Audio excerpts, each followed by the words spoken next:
জি 24 ঘন্টার খবরের জের উলুবেড়িয়ায় নদী ভাঙন মোকাবিলায় তৎপর হলো প্রশাসন। গত 2 বছর ধরে বিস্তীর্ণ এলাকা গিলে খাচ্ছিল হুগলি নদী। উলুবেড়িয়া দক্ষিণ জগদীশপুরের 24 নম্বর ওয়ার্ডে নদী ভাঙনের ছবি মাসখানেক আগে সম্প্রচার করি আমরা, অর্থাৎ জি 24 ঘন্টা। তারপরেই নড়ে চড়ে বসল প্রশাসন।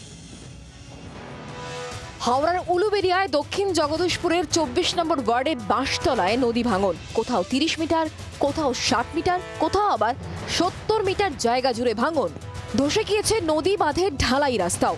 বিধায়ক, কাউন্সিলর, ইঞ্জিনিয়ার সকলেই ভাঙন দেখে ব্যবস্থা নেওয়ার আশ্বাস দিয়েছিলেন, কিন্তু কাজের কাজ কিছুই হয়নি বলে অভিযোগ। বস্তা প্লাস্টিক দিয়ে ভাঙন রোধের ব্যবস্থায় ক্ষুব্ধ এলাকাবাসী। পুরো রাস্তা ভেঙে চলে গেছে, রাস্তা নেই বললেই চলে। এটা তার উপরে বস্তা দিয়ে মাটি চাপা দিয়ে যা করে রেখেছে, এরকম ভাবে কতদিন চলবে? এটা কাউন্সিলরকে বলেন না আপনারা? কাউন্সিলরও এসছে, আপনাদের এমএলএও এসছে, অনেক ইঞ্জিনিয়ারও এসে দেখে গেছে, বাট কোনো কাজ হচ্ছে না। স্থায়ী সমাধানের পক্ষেই সওয়াল করেন এলাকাবাসী। সেই খবর সম্প্রচার করে জি 24 ঘন্টা। এরপরই তৎপর হয় প্রশাসন।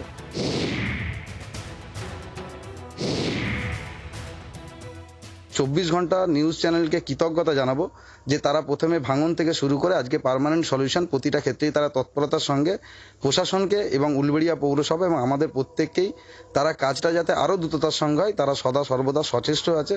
এবং প্রশাসন নিশ্চিতভাবেই আগামী দিন এই বর্ষা আসার আগেই আমরা সেটা পার্মানেন্ট সলিউশন করে দেবো। সরকার, সেচ দপ্তর, মাননীয় মুখ্যমন্ত্রী, আমাদের মন্ত্রী পুলক রায়, তিনি সেইভাবেই এগিয়ে চলেছেন। ইতিমধ্যে প্রাথমিক পর্যায়ের কাজ শুরু হয়েছে। বর্ষার আগেই পাকাপাকি ব্যবস্থা নেওয়ার আশ্বাস প্রশাসনের। উলুবেড়িয়া থেকে শুভাশিস মণ্ডলের রিপোর্ট, জি 24 ঘন্টা। বাংলার আওয়াজ, বাঙালির আবেগ, জি 24 ঘন্টা।